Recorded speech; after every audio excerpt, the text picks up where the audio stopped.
Direto ao ponto. Oferecimento Plataforma Intacta 2 Extend. O futuro da soja é seu. E Aprosmate, Associação dos Produtores de Sementes de Mato Grosso. Olá, está no ar mais um programa Direto ao Ponto, falando aqui dos estúdios de Brasília. Tenho o prazer de ter aqui o presidente da Abramilho, Otávio Canedin, que é lá de Maringá, né? Não, brincadeira, Londrina, né, do Paraná. Seja bem-vindo, presidente. Muito obrigado, Glauber. É um prazer estar aqui com você. Estamos à disposição aí para conversar um pouquinho. Presidente, me diz aí sobre a questão do milho, né? Milho, a gente sabe que é uma cultura que está cada vez se tornando mais importante. Como é que você está vendo essa safra de milho agora? A gente começou uma safra de milho, o Paraná a gente sabe que planta na primeira safra também, Mato Grosso não planta a primeira safra. Eu queria que você falasse como é que você está vendo a safra de milho. Tá. Glauber, a expectativa da próxima safra de milho, dessa primeira safra de milho, é grande. Ela, apesar de não ter tanta importância, de ser um volume praticamente de 20%, 25% do total da safra, mas ela é um componente para que a gente possa atingir os 126, 128 bilhões de toneladas que está aí na programação para o próximo ano, né? Então, assim, ela teve um início favorável, os produtores no Paraná conseguiram fazer a introdução da cultura em tempo correto, houveram boas chuvas, tiveram pequenos problemas pontuais de excesso de chuva ou de replantio por chuva de pedra, mas foram poucos problemas. Ela está num curso bem satisfatório hoje. Agora, como é que está lá no Paraná, por exemplo, a safra de soja também? Está tudo bem? Vou aproveitar você é presidente da Abramilho, Associação Brasileira dos Produtores de Milho, mas também é um produtor de soja e também pecuarista, né? Então, acho que, na verdade, sua raiz veio primeiro de pecuarista ou já é da agricultura? Na verdade, você é correto. Não existe um produtor de milho, outro produtor de soja. Normalmente, no Brasil, se produz as duas culturas. No meu caso e no caso de boa parte dos produtores do Paraná e do Mato Grosso, que são estados de grande produção, a gente opta por fazer a produção do milho na segunda safra, né, e plantando soja na primeira safra. Daí a importância de que o plantio do soja também corra bem, né? E pela análise que a gente tem feito e tem visto e nas conversas com os produtores, todo mundo tem cumprido os prazos, o planejamento, e o soja está sendo introduzido também no tempo certo, na janela correta, para que possa possibilitar a introdução da segunda safra em tempo também. Esse ano está melhor, presidente, assim, no caso que o ano passado, eu acho que assim, nos últimos 2 anos o Paraná não foi tão bom, Santa Catarina, o Rio Grande do Sul foi muito mais complicado, mas o Paraná também. Como é que está agora? Correto, não, sem dúvida nenhuma. O Paraná passou por 2 anos muito complicados. O ano passado nós tivemos assim, uma séria estiagem que atrapalhou muito a produção do Paraná. Esse ano se mostra diferente, assim, apesar de ser ainda um pouco cedo para se afirmar em termos de produção. Porque eu acho que, se eu não me engano, a seca mesmo, a dificuldade do ano passado foi ali por dezembro, né, presidente? Isso, dezembro é o mês mais crítico, cabuloso, né? Exato, né? Então, a gente tem que aguardar um pouco mais para o desenrolar, mas tivemos um início muito satisfatório, ou seja, foi muito bem introduzida, as lavouras estão sendo conduzidas de maneira boa, né? Então a gente pode considerar cheia a expectativa, né? Vamos dizer assim. Você está rezando? Eu rezo sempre. Eu rezo sempre porque o produtor precisa rezar, né? O produtor, eu costumo dizer, a gente tem que contar com tudo aquilo que é previsto, com o planejamento que a gente executa, que é muito bem feito, muito bem conduzido, mas também tem que contar com o imprevisto. Então a gente reza, porque a gente não consegue prever realmente como é que o tempo vai se desenrolar, se a gente vai ter o volume de chuvas necessário. Então a gente tem que estar sempre rezando, sim. Agora, me diz uma coisa, presidente, no caso do milho do Paraná. O Paraná, por exemplo, é um estado que ele planta, né, planta na primeira safra, planta na segunda safra, e é um estado que produz mais milho do que consome, certo? Isso correto. É uma característica muito interessante, apesar de ser um grande consumidor também. Um grande transformador de carne. Mas, de uma certa forma, aí você pega Santa Catarina do lado, a gente está até com o nosso amigo Barbieri, né, vamos pôr assim ali, que está sempre bravo com o negócio, faltando milho. E o milho está do lado, mas só que parece que o milho do Paraná não vai para Santa Catarina. O que acontece? Qual que é a sua visão nisso? o livre mercado tem isso. O escoamento das produções depende muito da decisão de quem está vendendo e de quem está comprando. Então, assim, essas questões de frete, né, de local de retirada do milho e entrega. Então, isso tudo, momento, timing da decisão da compra, isso aí leva a fazer, às vezes, um fluxo de escoamento da safra, talvez não o mais adequado. Né? Vamos dizer assim, a Santa Catarina é ao lado do Paraná, teria um frete, na teoria, menor, mas, às vezes, o prêmio de porto para exportação está mais valorizado. E é o momento, por acaba exemplo, indo para o porto. Você plantou o milho agora, por exemplo, e de repente chego eu lá, né? Falo assim, olha, eu sou uma trade. Eu vou te pagar aqui R$70 no seu milho. Beleza, naquele momento você fez a conta, tá bom. Sim. Né? Aí, ou seja, você vai vender. Você não vai esperar, por exemplo, que Santa Catarina resolva te pagar ou 80 ou 65. Exatamente isso, exatamente isso. Essas decisões de venda, às vezes elas são tomadas em tempos diferentes.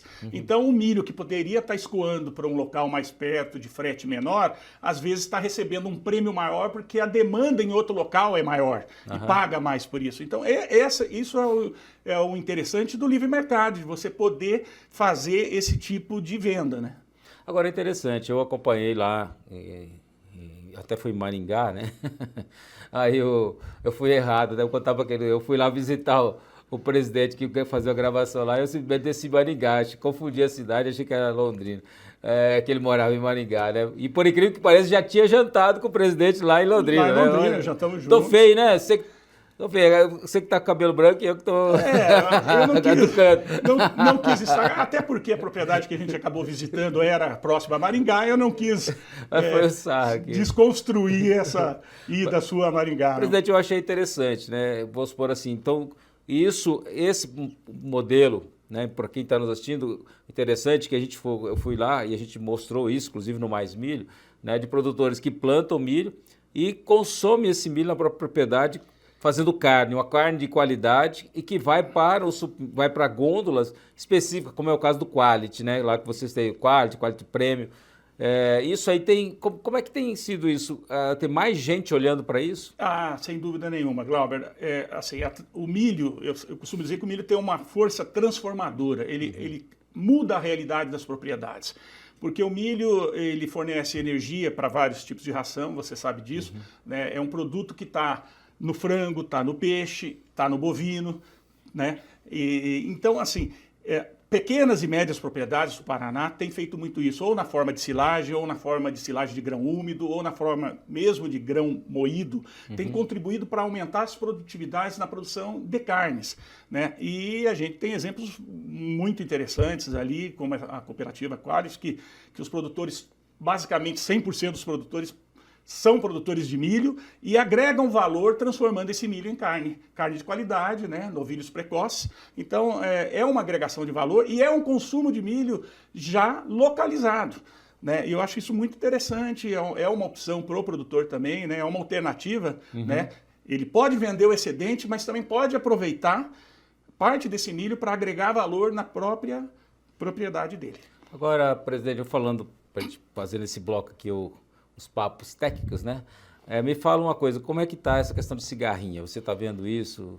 Olha, é uma preocupação muito grande, desde o início a gente tem chamado a atenção, né? A própria Abramilho participou de várias reuniões, tem cobrado aí posições, protocolos para gerar informação para que o produtor possa tomar decisão na compra, na aquisição de híbridos que sejam mais tolerantes. A cigarrinha, ela é uma infestação que pode acontecer na lavoura de milho e traz um complexo de doenças muito sério, que traz perdas para a lavoura. Então, a gente tem que, primeiro, tomar o cuidado de termos uma janela de plantio um pouco mais sólida, um pouco mais unificada, para que essa dispersão do milho seja menos concentrada e dilua-se o problema da cigarrinha. Esse é um dos fatores. Agora, a aquisição e a informação sobre os híbridos que seriam mais tolerantes e mais adequados à resistência desse complexo de doenças, também seria muito interessante o produtor ter acesso a esse tipo de informação. Parece que também esses milhos até acabaram já, né? Então, mas acho importante todo o produtor estar atualizado, né? Se formar, né, presidente? Isso. Quanto mais o produtor buscar informação sobre como minimizar o impacto da cigarrinha e seu complexo de doenças, melhor, mais produtividade ele vai ter. Isso é importante. E a questão do plano safra? Tá rodando de forma bem breve para a gente encerrar.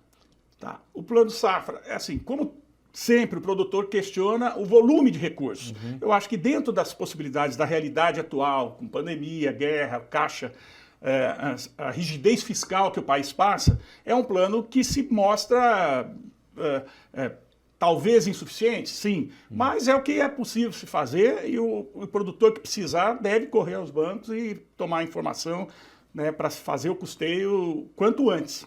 Tá certo. Presidente, um momentinho, nós vamos para o intervalo, depois vamos falar mais de ações da Abramilha e vamos focar um pouquinho na questão institucional. Não saia daí, que é importante, você precisa ouvir. De volta direto ao ponto, falando com o presidente da Abramilha, Associação Brasileira dos Produtores de Milho, que tem sede em Brasília, que representa os produtores rurais de milho do Brasil, Otávio Canizin, que é o nosso presidente. Presidente, eu queria que você falasse um pouquinho sobre as ações da entidade. A gente sabe que a entidade em Brasília, como é que você está vendo agora, esse próximo ano? Quer dizer, um novo governo, né? É toda uma turbulência que está por aí, mas independente, você tem um Congresso renovado. No caso, você acredita que vai ser mais simples ou realmente as coisas vão continuar complicadas? Porque não é fácil aprovar, por exemplo, pautas como a reforma tributária, como pauta, por exemplo, a reforma, no caso, a reforma agrária, no caso da regularização das terras, a questão de defensivos, licenciamento ambiental, tem muita coisa aí. Como é que você está vendo isso? Eu vejo o seguinte, o agro é muito maior que qualquer governo que é transitório, né?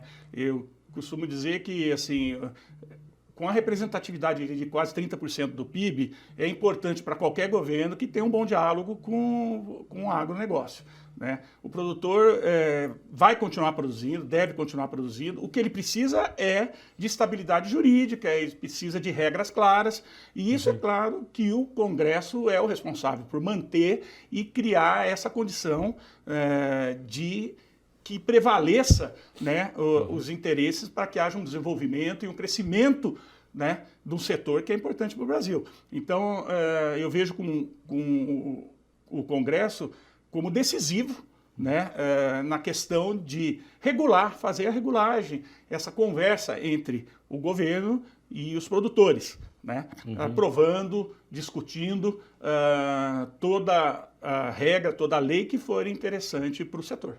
Agora me fala um pouquinho, a gente abriu recentemente o mercado, por exemplo, da China, né? Então, essa semana foi publicado pelo menos 150 empresas já habilitadas, né, para exportar, então existia todo um processo, né, de habilitação. Como é que você vê essa questão da China, né? Então, é um mercado importante, é mais um mercado, ou você acha que o Brasil vai ter muito foco na China, ou é importante a pulverização? Eu queria que você comentasse um pouquinho. Não, é bem isso. Toda abertura de mercado é importante. Eu acho que se você tem um leque maior de interessados no seu produto, você tem um conforto maior. E a China tem se mostrado grande compradora de outros produtos, né? E o milho não vai ser diferente. É claro que inicia-se, esse protocolo foi muito bem tratado, inclusive a Abramilha ajudou nessa questão, né? Trabalhou nisso. Eu acho que os embarques devem ocorrer mais para a segunda safra do que essa primeira, né?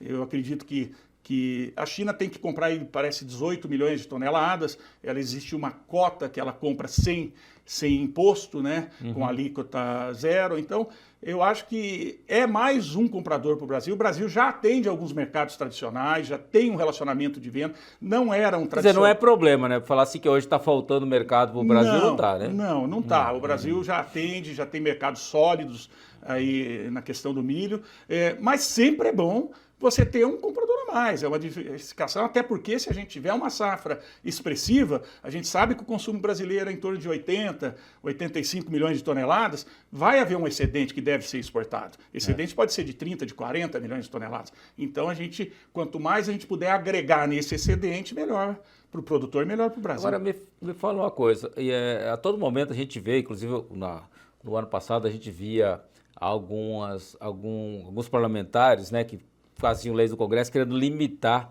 né, a exportação de milho, limitar a exportação de...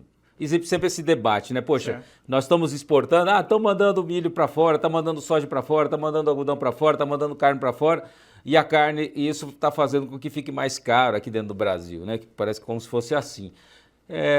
Qual que é a sua visão nisso? Porque você está dizendo, vai produzir eu sempre falo, vai produzir de 120 a 140, se Deus quiser, né? Sim. Então, vai aumentar, né? Não, eu digo, mas está se prevendo aí em torno de 125, 128, para um consumo de 80, ou seja, são 45, 48 milhões de toneladas que estão sobrando. E mesmo assim, parece que todo momento tem alguém falando para você, presidente da Abramilho, você tem que parar de exportar milho, não é meio esquisito isso? Não tem sentido nenhum. Para começar, a gente acredita no livre mercado. Eu acho que só consegue aumentar a produção e ter uma produção sólida e constante quando você acredita que você vai poder vender o seu produto no melhor preço possível, é claro. Mas é muito notório que o Brasil tem a capacidade, não só tem a capacidade, como produz alimento com sobra, vamos chamar assim, né, para usar o termo mais fácil. Então, esse excedente, essa sobra, tem que ser vendida, né? Então, deve ser vendida e deve ser exportada. A partir do momento que você cria qualquer barreira a isso, você vai causar um desestímulo que pode até levar para que os produtores deixem de produzir o suficiente até para o próprio Brasil. Seria a mesma coisa que você falar assim que uma pessoa, ela vai produzir, vou plantar alface. Então, eu vou fazer uma horta de alface e eu só posso produzir alface para que eu vou consumir, para minha família. Quer dizer que eu não posso vender para terceiro. Todo mundo, assim como quem produz alface, como quem vende jornal, quem faz jornal não faz jornal só para ele ler, é a mesma coisa. O objetivo é o Brasil poder exportar para poder ter, como diz, para ter um superávit disso e a gente ter uma balança comercial positiva e o país crescer, né, presidente? Exatamente. Quanto maior a exportação do país, mais dinheiro entra e fica no país. Ao contrário do que se pode imaginar, mas nós estamos vendendo o nosso produto para fora? É claro que estamos. É claro, porque isso faz com que entre dinheiro no Brasil. Então, e estimula a produção, né? Aí estimulando emprego, estimulando a estabilidade do país. Presidente, um outro tema que eu sei que tem sido sempre falado e toda vez... a gente tem, por exemplo, a questão de defensivos, né, na Europa, glifosato, agora tem uma discussão sobre glifosato que estão querendo proibir, né, a sua utilização na Europa, isso acaba complicando. Aí agora, por exemplo, você tem, por exemplo, o México que não quer importar milho, no milho mais transgênico, no caso, só quer... E aí até surgiu uma notícia, né, inclusive até em conversa com a Abramilho, falando assim, mas a Abramilho... tem como produtor produzir milho, só milho convencional, para mandar para o México. Eu queria que você comentasse esse assunto, porque parece que o transgênico é um vilão, né? Na verdade, o que a gente precisa é discutir sobre ciência, sobre fatos, né? Toda a tecnologia que o produtor brasileiro utiliza, ela passa por aprovação de órgãos de regulamentação.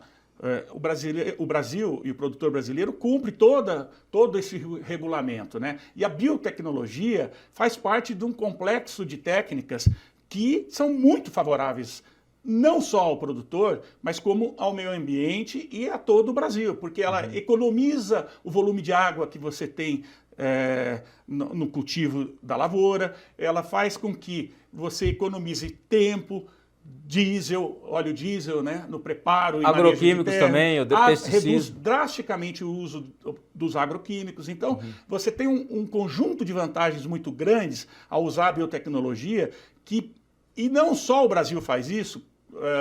Nós temos aí a exemplo a Maisol, que é uma entidade que conglomera os produtores americanos, os produtores argentinos e os produtores brasileiros, que detém aí praticamente 80% do volume exportado de milho do mundo, certo? E todos eles fazem uso de biotecnologia. Então, assim, e todos eles passam por regulamentações em seus países adequadas a isso. Então, essa conversa, essa discussão tem que ser técnica, né? E ela traz vantagens para todos os lados.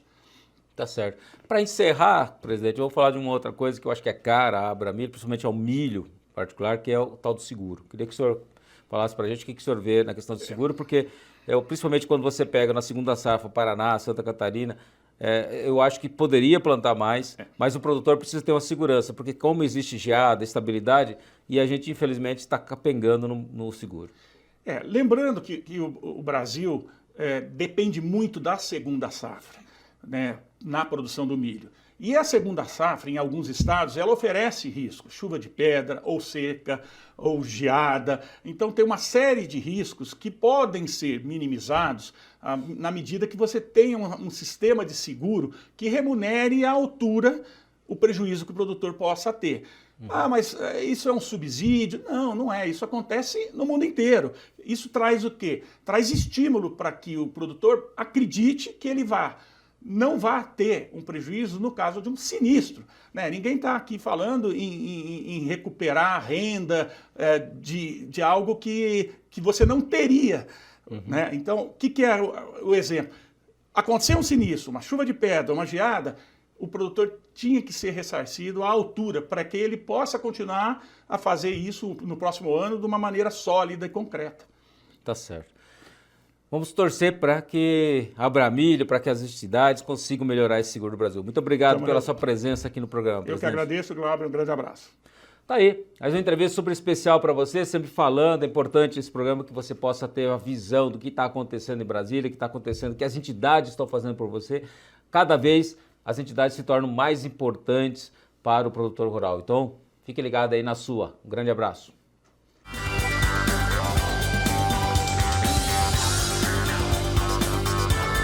Direto ao ponto. Oferecimento Plataforma Intacta 2 Extend. O futuro da soja é seu. E a Aprosmate, Associação dos Produtores de Sementes de Mato Grosso.